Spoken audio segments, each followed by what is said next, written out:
Morning. Good morning. Please the court. John Derevere, Michael Stevens, and Mary Gretz on behalf of Zurich American Insurance Company.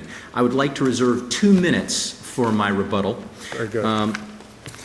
This case arises out of a fire which ignited in Puccini's kitchen at the insured premises on February 7th, 2015. And under the pleading rules, we have to assume that it was caused by the negligence of Puccini or its agents.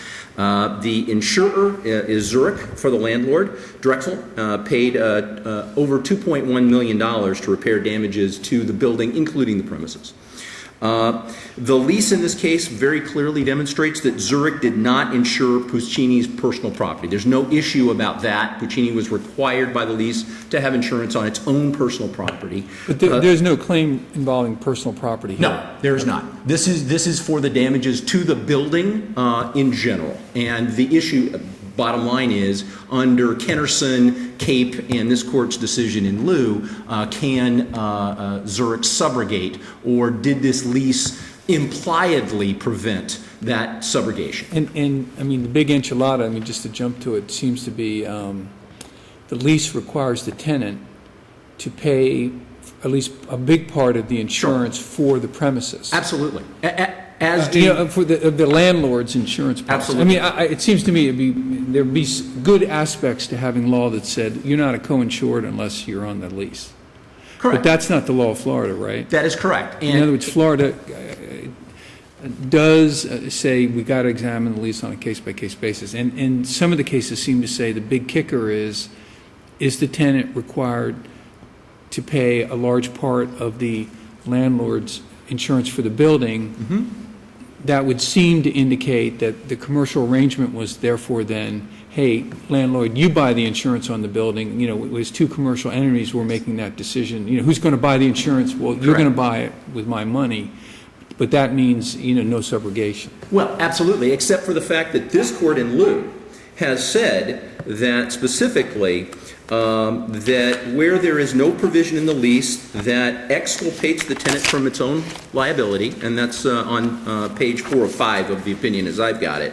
And the lieu court, as you know, was this court in 2010, Judge Rothenberg's decision. Okay, but at the end of that, yes, I mean, at the very final sentence of the opinion before the conclusion, it says, distinguishing the First District's case, Kennerson says the First District relied on lease provisions requiring the landlord to bear the expense of repairing any fire damage and to procure fire insurance on the property, the cost of which the tenant has agreed to bear and has in fact borne. And that's a good point, because there is nothing in this agreement that requires the landlord to obtain insurance. It says if we do obtain insurance, then you will pay your fair share. Now, I would say to this court that if in fact the landlord doesn't obtain insurance in any of these cases, we're never here with subrogation, because if there's no insurance, that sort of is the point. If the landlord didn't have insurance, it would be between the landlord and the tenant to fight it out. But the important thing in this case is that this lease in paragraph 41 unequivocally, without any question or doubt, says that as follows: with regard to the destruction of the premises and rebuilding, the very last sentence of paragraph 41 says, notwithstanding the foregoing, rent shall not be abated, and tenant shall be fully responsible for all repairs and damages if premises are partially or totally destroyed by fire or any other casualty caused by tenant or its agents. I would suggest to this court that that language is in fact substantially stronger than what was in lieu. What paragraph was that again? I'm sorry. 41, Your Honor. Thank you. Go ahead. Paragraph 41. You'll have to And in repeat your lieu, argument. Go ahead. The issue was simply, or the paragraph that was the same paragraph, that is the damage to premises, in lieu provided, if the demised premises shall be partially damaged by fire not due to lessee's negligence. So this court in lieu decided that simply by saying not due to lessee's negligence was sufficient to indicate that there was no intention that the lessee would get the benefit of the insurance if it was not, unless it was not due to the lessee's negligence. In our case, it says you don't get anything. Can we distinguish here between the subrogation claim to the extent it is for damages to the building versus damages to the premises? Well, the premises were not insured by Zurich. So they were required, Puccini was required to have its own insurance, fire insurance. Fair enough. So, and in fact, the order says to the extent that the insurance paid for damage or loss to the building, Yes. The court found that subrogation was implied, right? A co-insure implied. That's correct. So here's my question. Let's go back to the paragraph that you think Sure. is dispositive here, Yes, sir. 41. And you read the last sentence. Notwithstanding the foregoing, rent shall not be abated, and tenant shall be fully responsible for all repairs and damages if premises are partially or totally destroyed by fire or any other casualty caused by the tenant.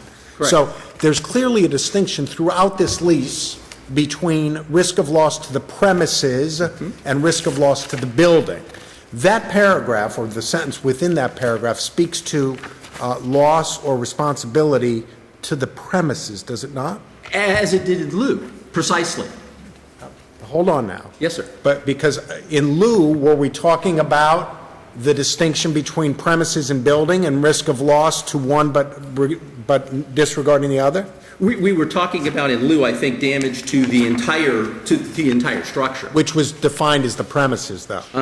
Here you've got two different definitions, the premises and the building. So where is the dispositive provision that makes it clear that the risk of loss was going to be on the tenant for damage or loss to the building by its own negligence? Point me to that provision. Other than that provision that says you are liable notwithstanding if for your negligence, You are there's liable nothing. for loss or Correct. damage to the premises. Correct. That actually seems to undercut your argument rather than bolster your argument. Well, I think you have to go the other way. If Because it had again, said premises or building, we probably wouldn't be here, right? well, absolutely that's true. Or at least we wouldn't be in oral argument Well, right now. absolutely that's true because then it would be an express provision. Right. But again, in lieu. So the fact that they said, you've got the risk for damage or loss to the premises caused by fire, if you're negligent, the fact that it didn't include building, it seems to me, wouldn't the tenant reasonably have understood that to mean, well, the lessor's got the building covered? No, because I think what this court has said very clearly is there has to be something that indicates that it exculpates the tenant from her own negligence. That provision certainly does not exculpate the tenant. That doesn't sound like a case-by-case analysis. That sounds like a bright-line rule. No, because if you look at the whole lease, again, is there anything in this lease that requires the landlord to maintain insurance? Nothing. Well, go ahead, finish your argument. I want to come back to that. Go ahead. Requires Answer them to Judge- maintain the insurance or creates a reasonable expectation that the landlord Again, will obtain insurance. I'm only reading your decision, Your Honor. It says requires, and then the third Well, is but that the shifts tenant is loss. required to pay for the insurance. Sure, as the tenant is required to pay for anything, and in fact, if the- But doesn't that imply, in other words, I'm required to pay you for insurance. Doesn't that imply that you have to buy the insurance? no, it says if I do buy the insurance, I was looking at, I don't see the if language. there is It's no. on page 67 of the record. Yeah, there is nothing that Tenant shall says. pay, blah, blah, blah, blah. Sure, tenant shall Doesn't pay say for if, insurance. conditionally subject to. Actually, let's go back and take a quick look, Your Honor. In It fact, says, yeah, go ahead, on page 67, Sure. page 8 of the lease, at the Yes. very bottom. it says very specifically, operating expenses will incur, and it says, let's go back specifically, that operating expenses shall be limited to the following: premiums for all insurances applicable Where to the are building. you? Where are you? I am in the fourth paragraph down on paragraph 45, starting with operating expenses shall mean all costs and expenses that landlord incurs or will incur. Yeah, Okay, but- great, then below that it says, it is hereby agreed, see the underlined part? Yes. That's doesn't seem to be conditioned on anything. It says, it is hereby agreed that in consideration, the tenant shall pay 70% of operating expenses, and it's estimated that that will include insurances and municipal, et cetera, et cetera, et And cetera. 70% of the insurance. Sure. And in fact, if you look at paragraph 52, right below it, it includes that exact amount of $5,036.93 per Absolutely. month. But Well, so upon execution of the lease, Yes. they paid 70% of the insurance. They paid their share of insurance. So This lease, the however, insurance procured by the lessor was paid at a rate of 70% by the tenant. it's all part of the CAM. But see, part of the game, I mean, if I Cam, know I'm Cam, jumping, it's the good, it's common part of area the game, go ahead. maintenance. Yeah, part of the What CAM. point you were going to make? Huh? Part of the CAM. CAM, common area maintenance, How many remains? inside baseball. I mean, behind this discussion, it seems to be the issue of, normally in a commercial situation, the parties are deciding who's going to buy the insurance, right? And you buy the insurance, but you're coming up with an argument for the insurance company where, okay, everybody's got to buy insurance. So the tenant has got to buy insurance to Yes. protect himself, They do, to protect the building. yes. And then the landlord's got to buy insurance to protect the building. Well, So they both, I mean, that is a very happy circumstance for the insurance company. Well, no, it's not. 'Cause Judge. everybody buys, Here's the problem. If there is negligence, if there is fine, it's an obligation. But the problem here is, if they didn't do anything wrong, they get the benefit of the insurance. But this lease makes it very clear, if it's your negligence that causes the problem, then you pay. Where does Look it at say that? and I guess, in a way. It says as it in Judge- paragraph 41. as Judge Notwithstanding the Rothenberg's- foregoing, the landlord does not have to rebuild the building and the tenant has to pay for its negligence. We step into the shoes of the landlord. But that's It- interesting. Can I just follow up on that one? Sure. On that one statement? Yes. So if you step into the shoes of the landlord, right, so you assume no greater rights, no greater duties Correct. than what the landlord has. Yes, We are at the motion to dismiss stage, are we not? that's correct. This came up on an order Yes, granting a absolutely. motion to dismiss. Yes. Do we know from the existing record whether more than 50% of the value of the building was destroyed? Do we know from the record? I do not believe that you do. We know that $2.1 million was paid. Right. And Substantial amount do of money. we know whether or not, if more than 50% of the value of the building was destroyed, whether the landlord elected a remedy not to make the repairs and to terminate the agreement as provided in paragraph 41? We do not know on this record. If because we it was a don't motion to know dismiss. that on this record, then how do we know whether you have a contractual indemnity right that you can go forward with if you step into the shoes of the landlord?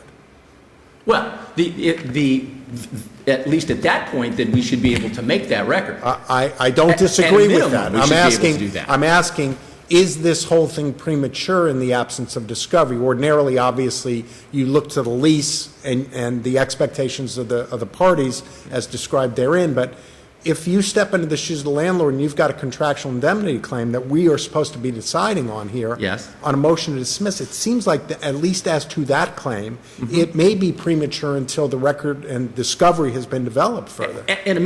Frankly, it might be premature because the intent of the parties is really what we're talking about here. Because all we're saying is what was implied by the parties. And looking, we can have an academic debate about what these words mean or don't mean. Lou made a decision based upon looking at the lease. Right. It certainly is, and we certainly would not give up our assertion that we should be able to at least create a record about what these parties intended, and then whether or not the landlord did or did not have that obligation. What would you add to the record regarding the party's intent? Well, I again, mean, we're interpreting a contract. Sure. So you'd have to say this contract was ambiguous.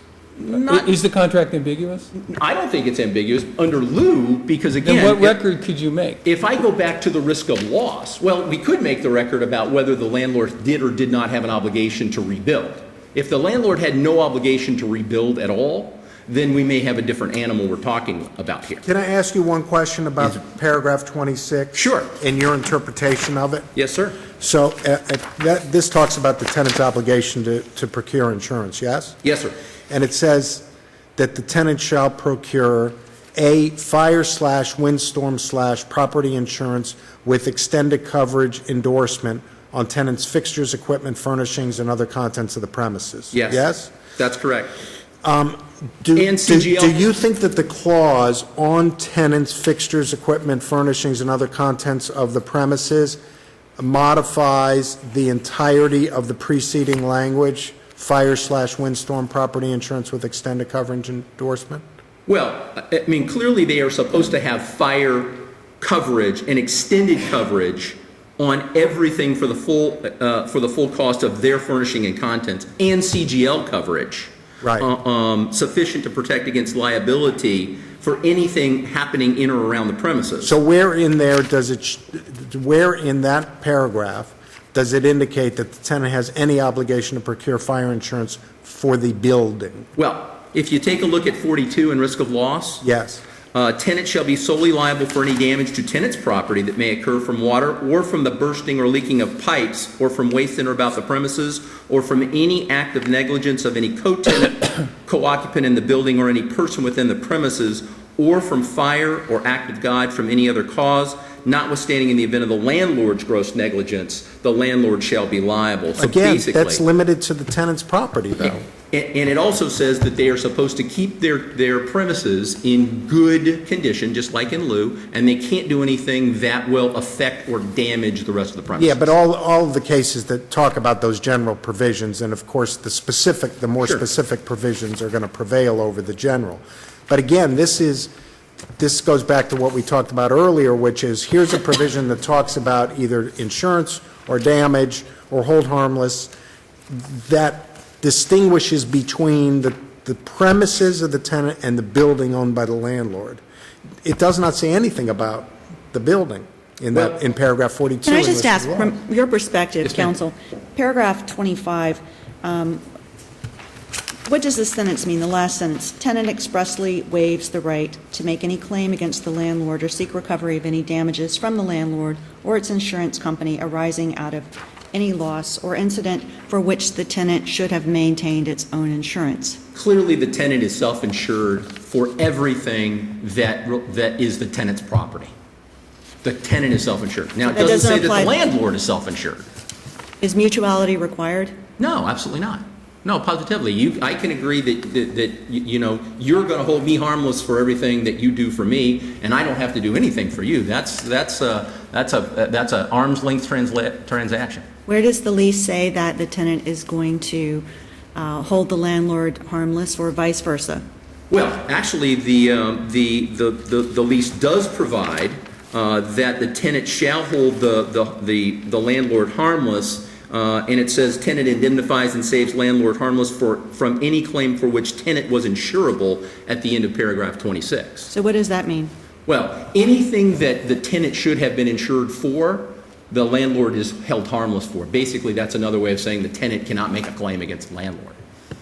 Now, the opposite question is really what we're having here. I don't think Right. that there's an issue about Correct. the tenant coming to us. Right. I would say, Your Honor, that we still, if lieu means anything, the real question is there anything in this lease that exculpates the tenant from liability for its own negligence? The answer is no. There's nothing that exculpates. And I would suggest to you this lease tends to demonstrate that the tenant should be held liable or should be held responsible for its own negligence. If it certainly doesn't go the opposite direction. The second thing is there anything that requires the landlord to maintain insurance? Well, it may say if we do, then you have to pay for it, but there is nothing that requires the landlord to do it. And lastly, is there anything that shifts any loss incurred as a result of the tenant's negligence to the landlord? And there's certainly nothing there. On those three grounds, which is what you had in lieu, specifically, at a minimum, this lease does not let the tenant off the hook. All right, I've let you go well Thank you. over your I time, but appreciate it. I'll let you reserve 2 Indeed. minutes for rebuttal. Good morning, Your Honors. Good morning. May it please the Court. Michelle Delancey on behalf of the appellee, Puccini. Judge, what's really interesting about this case more than anything else is that everything that counsel says points to one key element, and that is the parties absolutely agreed and wanted and desired and pled for and contracted for insurance. In fact, insurance is covered throughout the lease. It says the tenant has to insure the premises, the tenant has to pay 70% to insure the building, and if the tenant does something that's going to even increase the insurance premiums for the building, for the landlord, the tenant actually has to pay for that increase in that damage. Can you address your opposing counsel's argument, and it's a quote from Liu, "A limitation of liability for one's negligent acts cannot be inferred unless such intention is expressed in unequivocal terms." Well, what Liu actually is referring to, and which is very different in this case, is that the issues in Liu were different, where there wasn't an actual provision where the tenant had to pay for 70% of the insurance. That's the equivocal difference between Liu's decision and the instance one, and I believe that Judge Logue sufficiently pointed that out, that's an important difference. The reason being is because Well, putting aside Liu, could you address his argument that there's nothing that exculpates the tenant for its own negligence? Okay, well, when he says specifically that a specific exploitation provision is the Sutton approach, it is not the case-by-case approach. In fact, what he's asking this court to do is to require the parties or the tenant to have a specific provision in there that says the tenant is hereby, if the tenant is exculpated, then effectively insurance doesn't apply, or you are not a co-insured. However, in this particular instance, on a case-by-case approach, we have to look at the general intent of the parties. Ergo, they all wanted to be covered. It's the reason why insurance, and the fact that insurance is replete throughout this particular agreement, is so important. What's clear from the intent of the parties that they intended to be covered in every respect. What's interesting, and just on a pure what makes sense approach, because of course once we walk through the doors we don't leave our common sense outside the door, is that if the tenant is required to insure 70%, pay 70% of the insurance for the building, and that same insurance company of which the tenant is paying for can come back and seek subrogation and against that very tenant, if the tenant knows that going in, the tenant would then have to get additional insurance to insure the building and or itself to make sure that it's not stuck now with a $2.1 million cost. That doesn't make sense. And in fact, Kennerson and Cape Publications actually says that. It says it doesn't make sense.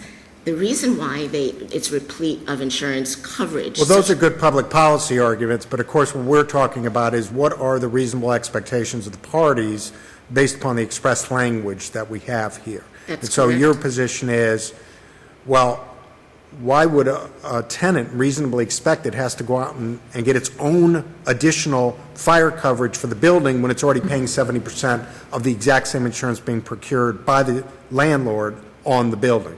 Absolutely correct, Judge. And in this case-by-case analysis, in this particular instance, it's clear that was not the party's intent because the landlord specifically required this particular tenant to pay 70% of the building's insurance, as well as procure insurance for the premises. They weren't just paying insurance, they were paying real estate, taxes, other things, correct? That's correct. Is that common in commercial leases? That is, very much so. Insurance, not necessarily, but certainly all of these other CAM issues, absolutely, or elements, absolutely. If there are no further questions, I'd like to rest on my brief, and I thank you for your time. Thank you. Thank you. Since we let you go over 5 minutes, I'm going to give you 1 minute. For 1 minute is perfectly Thank you, fine. Mr. Darrow. Again, I mean, it's obvious that our position is based on Liu. And I went back and just took a quick look at Liu again, and I don't see where the Liu case says whether there was 1 tenant, 2, 3, or 4. Right. I mean, it doesn't say It's that. not clear. But what it does say, again, to your point, Judge, is Article 9, damage to the premises. If the demised premises shall be partially damaged, not due to lessee's negligence, the premises shall promptly be repaired. That's exactly what we have here. And then dangerous materials. That's the two provisions this court relied on. But Liu expressly, in making that decision you just mentioned, Yes. it expressly says we're going to distinguish that the decision of the other district court going the other way. Kennerson. Why? Okay. Because in those cases, the tenant paid for insurance. No, it was more than that. In those cases, the landlord was expressly required to provide the insurance. So your case, in terms of your interpretation of Lou and you're distinguishing the other district court cases, comes Yes. down to the tenant, the landlord in this case was paid to have insurance. The contract requires the tenant to pay for the insurance. Correct. But the landlord is not required to buy insurance. Exactly. That's precisely right. And in Kennerson, the landlord was specifically required to purchase the insurance for the benefit of the tenant. That's different. If I have to specifically do something for you and you pay for it, then that says I'm on the hook.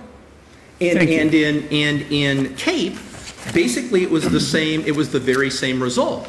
In the Cape case, essentially the landlord is required to purchase the insurance. If I am required to take on the insurance for both of us, then clearly we're impliedly co-insured. Just because you pay for it that is their argument. We pay for it, we're off the hook. But this lease says... Just because I pay for your insurance doesn't mean you have to buy the insurance. Well, you're correct, saying. actually.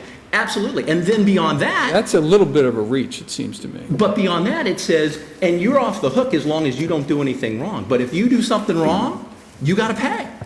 That's not what the Lou language refers to. The Lou language, distinguishing those cases, says the cost of procure fire insurance on the property, the cost of which the tenant has agreed to bear and has in fact borne.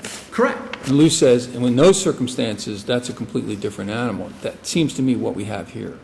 Well, but in those cases, we have not expressly agreed to buy insurance. And we certainly have a situation where there is no exculpation. And we certainly don't have a situation where this court wants to get away from and go to the anti-Sutton rule, which is to say, if we pay, we're off the hook. And that's what ultimately they are pushing for. Thank you for your time. Very good. Thank you. Thank you all very much.